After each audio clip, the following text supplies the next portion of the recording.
What's up, my family? Listen, first-time listener, or you've been here the whole damn time. Hit that like, hit that subscribe, giddy up, let's go, enjoy the clip, no notes. Now, want to get your thoughts on it. We were just kind of touching on right before you came on. You know, obviously, the news of the week was, one of our Olympic athletes, testing positive for marijuana. And, they're hitting her with like a 30-day ban. She's going to miss, part of the games. Yeah. Now, I posed this question last night, so, we kind of worded it a different way tonight. Do you feel like it's kind of outdated at this point in time, having marijuana still being tested for like Olympic athletes when you see it's used for a lot of positive things, for mental health issues, for recovery issues, etc.? Somewhat. It's interesting when you think about really the effects of marijuana.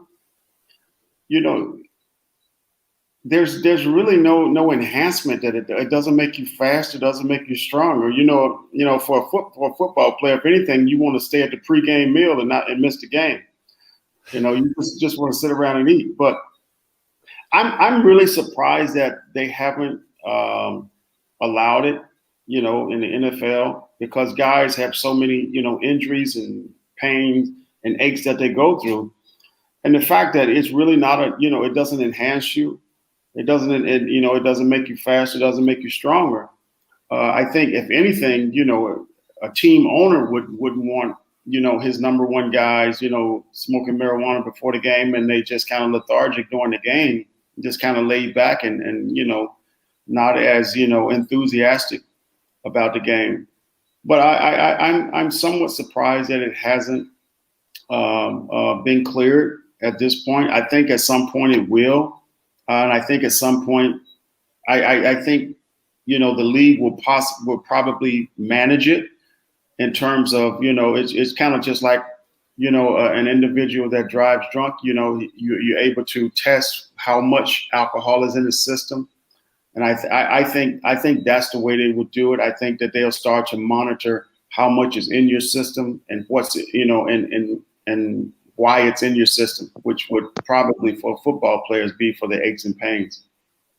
I want to get some of your thoughts on some of your favorite moments here. I still, to this day, everyone talks about the big 95-yard one with Randall. I'll still never forget the 92 wild card game where Randall hit you in the end zone. That will always be the most memorable play for me.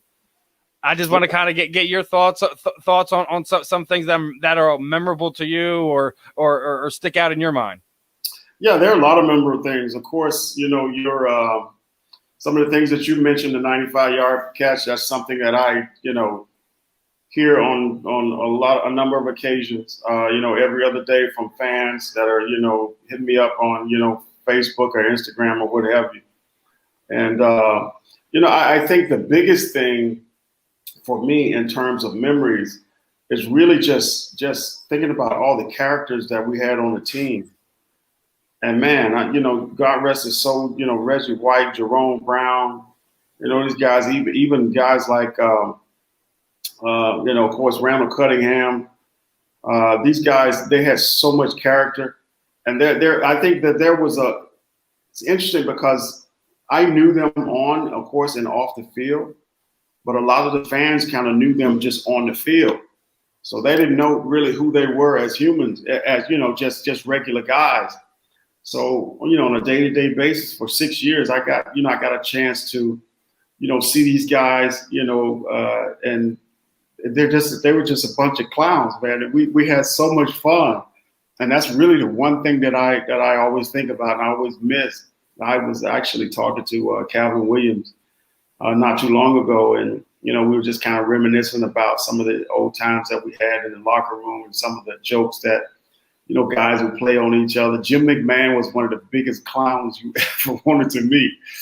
I mean, I think that's one of the things I definitely like, even as a kid. Like, it's one of the things that always came across as you were young, that he was.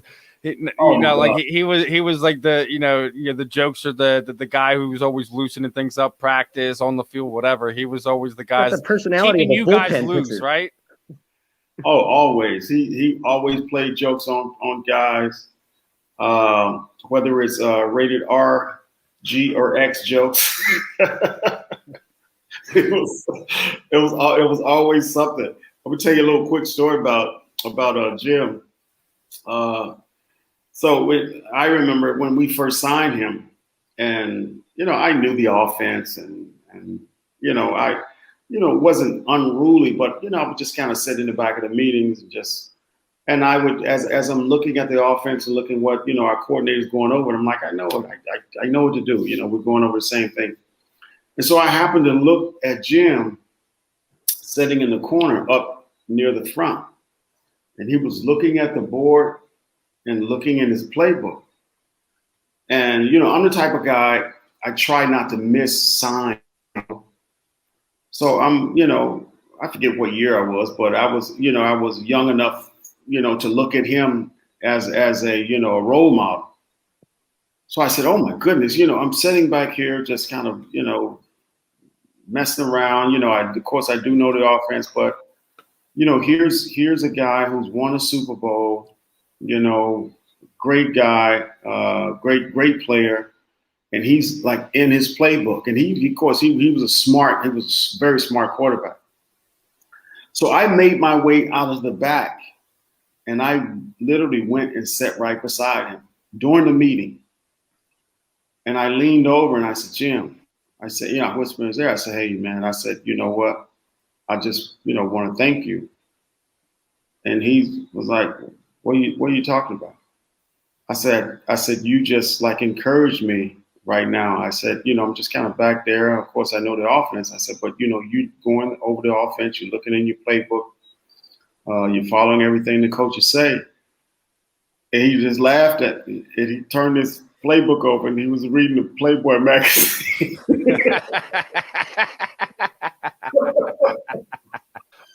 Before we let you go, what we typically do is kind of throw the proverbial microphone over you, Freddie. Anyone you would like to thank, shoot out your social media sites, any charities you're working with, anything you would like to let the people know to where to reach out to you or where to connect with what you're doing.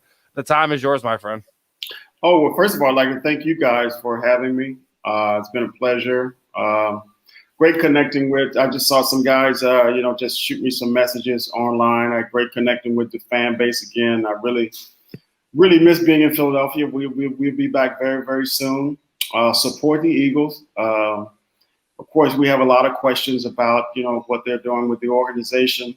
And I think, although I retired with the Dolphins, I think the Eagles will always be in my heart, and I'm going to be looking for another championship soon. And just the overall fan base, the fan base that was there when, rooting me on, and just to see the fan base still be just as enthusiastic for the team is just really encouraging. And I'm a fan now. I'm a part of that fan base. So I just like to thank, all the fans and the organization for giving us, a great experience, and we're looking for some more championships.